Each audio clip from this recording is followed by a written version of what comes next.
If you were to walk into a typical family home early on a Saturday morning today, you would be greeted by a profound, eerie silence. The living room television, a massive, flat black rectangle mounted to the wall, sits cold and dark. The kids aren't gathered on the couch waiting for a specific broadcast network schedule to begin. Instead, the modern landscape of youth entertainment is digital, and available 24 hours a day, 7 days a week.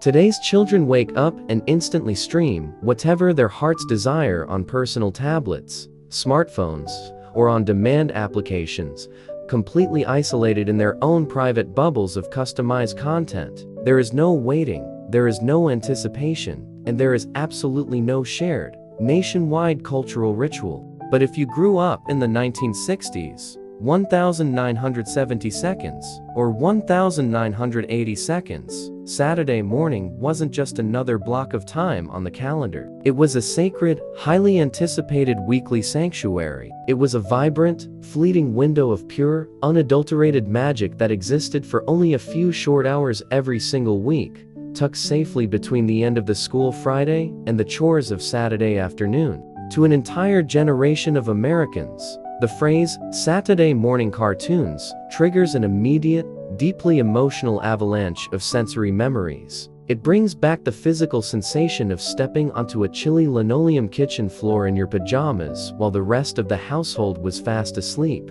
It recalls the unique, comforting scent of dust heating up on a television's vacuum tubes, and the blinding glare of a bright, hand-painted animated landscape bursting to life in a dark living room.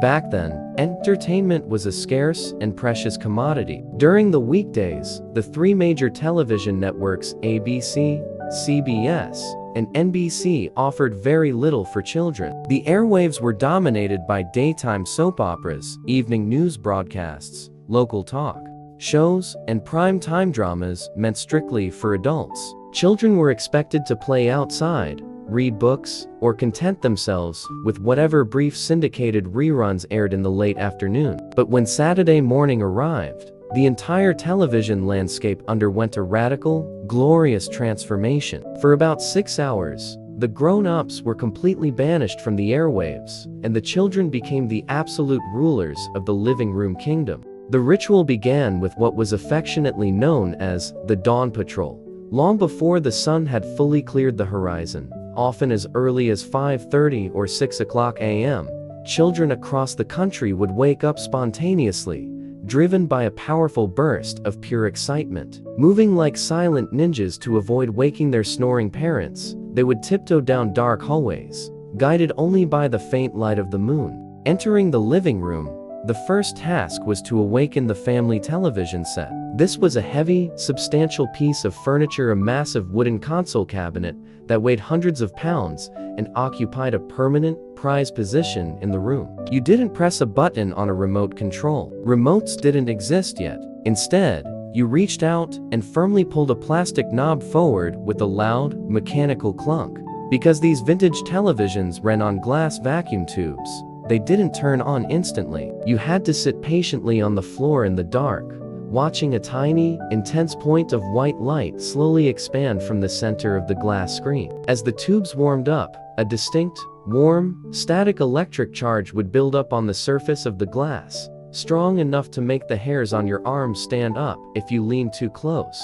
The smell was unforgettable, a warm, metallic aroma of baked dust, electricity, and old plastic. Initially, there was nothing to watch but the mesmerizing blizzard of black and white static, or the iconic network test pattern, a geometric drawing of a Native American chief, or a bullseye grid accompanied by a continuous, high-pitched tone. But as the clock edged closer to 6:30 or 7 o'clock a.m., that static would suddenly vanish. The high-pitched tone would drop away, replaced by the brassy, explosive fanfare of a network jingle. The living room sanctuary was officially open, and a glorious marathon of color, laughter, and pure imagination was about to unleash itself upon millions of children sitting cross-legged across the nation. No Saturday morning cartoon marathon was ever complete without its essential, non-negotiable fuel source. While the television set was warming up its vacuum tubes in the living room, a secondary, equally important ritual was taking place just a few feet away on the kitchen counter. It was a culinary adventure driven entirely by the absolute kings of mid-century grocery store marketing, the Sugary breakfast cereals.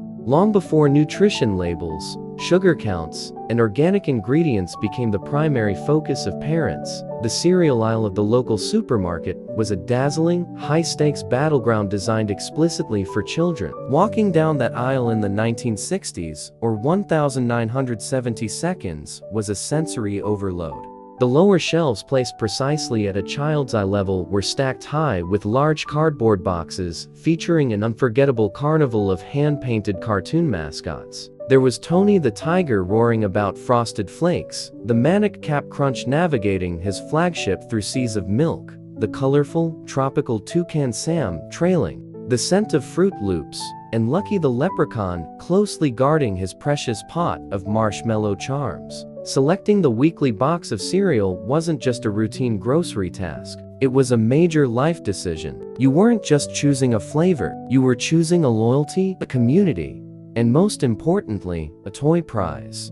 Back then, the phrase, "free toy inside," printed across the top of a box, was a powerful contract of joy. The excitement of opening a brand new box of cereal had very little to do with the actual food. The moment your parents set that giant box down on the kitchen counter, an immediate treasure hunt began. Children would eagerly wash their hands, or completely bypass cleanliness altogether, and plunge their entire arms deep into the cold, sharp cardboard opening. You would dig your hand past the sugary grains, reaching all the way to the very bottom of the internal wax paper liner bag, searching for that tiny, crinkling plastic package. Inside that plastic wrapper lay an astonishing universe of miniature plastic engineering. It might be a tiny, colorful plastic whistle, a baking soda-powered submarine that would actually sink and rise in a glass of water, a set of glow-in-the-dark monster stickers, a tiny plastic race car, or a magic trick coin. These toys were cheap, simple, and easily broken, but in the context of a Saturday morning, they were absolute gold. With the prize successfully claimed and placed safely on the table, the construction of the breakfast bowl could begin. Saturday morning was the one time of the week when parental rules regarding healthy eating were completely suspended. You didn't measure out a modest portion. Instead, you took a heavy ceramic bowl and poured an absolute mountain of colorful, sugary shapes until it threatened to spill over the rim. Then came the milk, poured from a heavy glass jug or a thick cardboard carton. As the milk hit the bowl, a magical chemical reaction occurred. The deep, heavy crunching sounds of corn and oats would soften, and the bright dyes from the cereal pieces would slowly bleed outward, turning the milk into a vibrant, swirling canvas of neon pink, pastel blue, or sugary brown. Eating this breakfast was an immersive, multi-layered experience. As your spoon moved rhythmically between the bowl and your mouth, your eyes were absolutely locked onto the back of the cereal box. The back panel wasn't just dead cardboard. It was a highly interactive entertainment center. You would sit there for hours, completely absorbed in solving intricate illustrated mazes, reading short comic strip adventures of the mascots, finding hidden objects in a crowded drawing, or cutting out cardboard records and stencils along dotted lines using safety scissors. By the time the cartoon marathon officially started, you would carefully lift the heavy bowl with both hands and tilt it back to drink the hyper-sweet, flavored milk left at the bottom, a sugary elixir that provided the ultimate energy boost needed to power through the hours of television ahead. By 7:30 or 8 o'clock a.m., the sugar rush had officially merged with the glowing radiation of the television screen. The living room sanctuary was now vibrating with an explosion of sound, color, and unparalleled creativity. This was the moment the true heart of Saturday morning was unveiled: the cartoons themselves. To understand the sheer magnitude of this weekly programming block, one must realize that these cartoons weren't just random animated shorts. They were a massive, multi-million-dollar cultural industry dominated by legendary production powerhouses, most notably, the animation wizards at Hanna-Barbera, Filmation, and Ruby Spears. These studios pioneered a unique method known as limited animation. Because they had to produce hundreds of hours of content on razor-thin budgets and punishing weekly schedules, Artists couldn't animate every single frame by hand like the theatrical Disney films of the past. Instead, they got incredibly creative. They would keep a character's body completely still while only moving their mouth, or use beautifully hand-painted, repeating background loops of trees, rocks, and spooky hallways that the characters would run past indefinitely.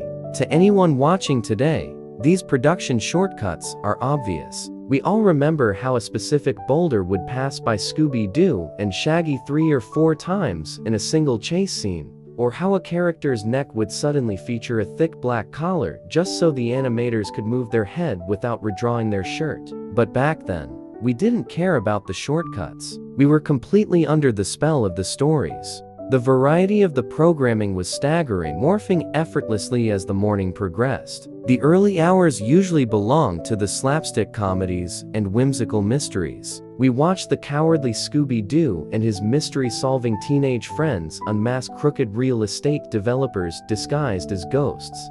We laughed at the futuristic mishaps of the Jetsons, the prehistoric Stone Age antics of the Flintstones, and the eternal, violent cat and mouse games of Tom and Jerry or the Road Runner. But as the clock ticked closer to 9:30 or 10 o'clock a.m., the tone of Saturday morning underwent a thrilling, dramatic shift. The whimsical talking animals retreated, and the age of the epic action hero began. Suddenly, the living room was filled with the booming voice of He-Man declaring that he held the ultimate power of the universe, or the sweeping, cinematic synthesizers of Thundercats echoing through the house. We watched the Transformers wage their eternal, cosmic war between Autobots and Decepticons, and followed the G.I. Joe team as they thwarted the global plots of Cobra. These action shows of the 1980s were grand, operatic fantasies that felt larger than life. They transported us from our mundane suburban living rooms to distant, alien planets, ancient magical kingdoms, and high-tech underground bunkers. The voice acting was unforgettable, delivered by legendary performers who treated these animated scripts with the same intensity and gravitas as a Shakespearean drama. Every hero was completely earnest, every villain was wonderfully over the top, and every single episode ended with a comforting, reliable moral lesson taught directly to the camera, reminding us to tie our shoes, listen to our parents, or never talk to strangers. It was a golden age of pure imagination, delivered 24 frames per second straight into our childhood hearts. If the cartoons were the main event of Saturday morning, the commercial breaks were a masterclass in psychological warfare aimed directly at the American child. Every 12 to 15 minutes, the animated adventures would grind to a sudden halt, and the screen would transform into a dazzling, hyperactive catalog of the greatest toys ever manufactured. Long before target marketing on internet algorithms or digital banner ads existed,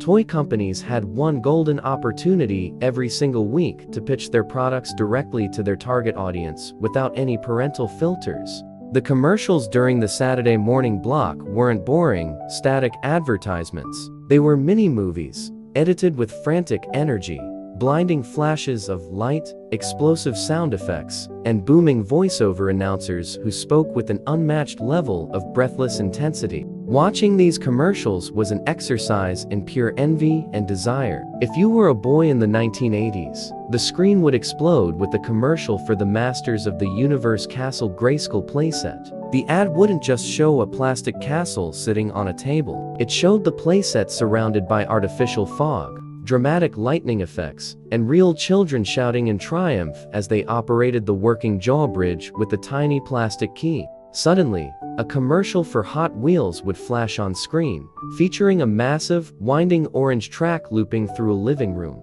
with a chrome die-cast car flying through a plastic loop-de-loop at impossible speeds. For the girls, the commercials were a pastel dreamscape of imagination and friendship. The screen would fill with the soft, glowing visuals of My Little Pony running through a plastic stable, or the whimsical world of Strawberry Shortcake, where the dolls were advertised as being uniquely scented like real fruit. There were ads for the Cabbage Patch Kids, Barbie dream houses with working plastic elevators, and the incredibly complex G.I. Joe USS Flag aircraft carrier, a toy so massive it required a child's entire bedroom floor just to assemble. The brilliance of these commercials lay in their ability to make you feel like your life was fundamentally incomplete without that specific piece of plastic. They didn't just sell a toy, they sold a world. The children in the advertisements were always laughing hysterically, dressed in the coolest clothes, and playing in perfectly clean, spacious playrooms.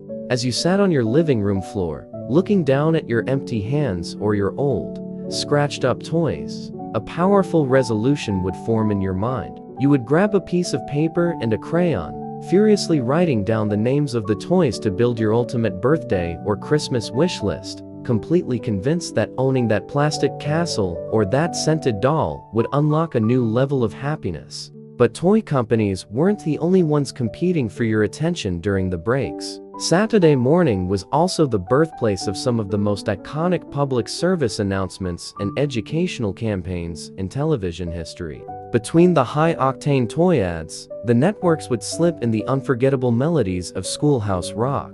Through catchy animation and timeless tunes, we learned about the inner workings of American government by following a lonely rolled-up paper scroll named Bill as he climbed the steps of Capitol Hill, or mastered our multiplication tables through song. We watched in the news segments that explained current events in language kids could actually understand, and were gently lectured on nutrition by a singing, animated cowboy hat named Time for Timer, who proudly advocated for the nutritional benefits of a hunk of cheese. These commercials and interstitial segments were an inseparable part of the Saturday morning ecosystem. They gave our brains a brief, hyper-stimulated intermission before the next cartoon began, fueling our playgrounds with endless conversations about what we wanted, what we learned, and what we absolutely had to beg our parents for on the next trip to the department store. As the clock on the wall crept closer to noon, a subtle but definitive shift began to occur within the living room sanctuary. The brilliant, flickering colors of the television screen, which had felt so vibrant and all-encompassing at 6 o'clock in the morning, suddenly began to wash out. The blinding, harsh light of the midday sun would force its way through the living room curtains, illuminating the thick layer of dust dancing in the air and casting a bright glare across the glass tube of the TV. This was the unmistakable twilight of the Saturday morning marathon. The programming schedule itself began to signal that the children's reign was coming to an end. The high-octane action heroes and whimsical talking animals slowly retreated from the airwaves. In their place, the networks began to air local public interest programs, wrestling matches, or the dreaded soul-crushing intro music of Soul Train or the American Bandstand.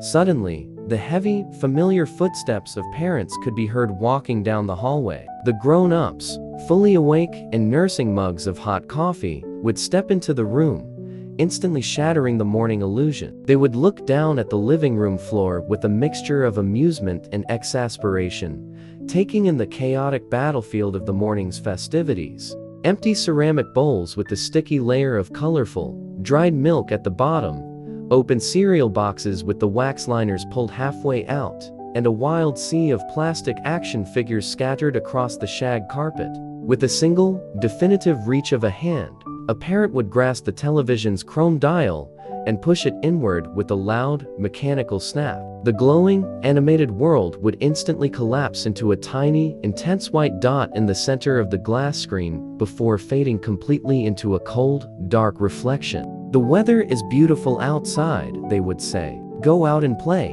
And just like that, the sanctuary was closed. Children would reluctantly change out of their pajamas, pick up their toys, and head out the front door into the bright afternoon neighborhood, their brains still buzzing with the adventures of Eternia, Cybertron, and the Mystery Machine. Looking back from the vantage point of the 21st century, it is easy to dismiss Saturday morning cartoons as merely a clever marketing block designed to sell sugar and plastic to children. But to those of us who lived through it, it was so much more than that. It was a beautiful, collective cultural anchor. Because there were only 3 major networks to choose from, every child in your neighborhood, in your school, and across the entire country was watching the exact same stories, laughing at the exact same jokes, and singing the exact same commercial jingles at the exact same time. It created a powerful, unstated bond of shared imagination that fueled our playground games for the rest of the week. More than anything, Saturday morning represented a fleeting pocket of absolute freedom. It was a time when the demands of school, the authority of adults, and the structured realities of the world were completely suspended, allowing us to exist entirely within a universe of pure joy, color, and possibility. The television dials have long since stopped clicking, the classic animation cells are tucked away in museum archives, and the neon-colored toy prizes have vanished into the soil of old backyards. But the magic of those early morning hours remains locked safely inside our hearts, a sweet, sun-drenched memory of a simpler time when all we needed to find true happiness was a bowl of sugary cereal and a glowing television box in the dark. Thank you for waking up early and sharing this nostalgic journey back to the living room carpet with us today. If you remember the warmth of the vacuum tubes, the taste of the neon milk, or the thrill of finding that plastic toy prize, please pour yourself a bowl of memories and share your incredible stories in the comments below. Until our next journey together, keep the magic alive, cherish your childhood memories, and take care.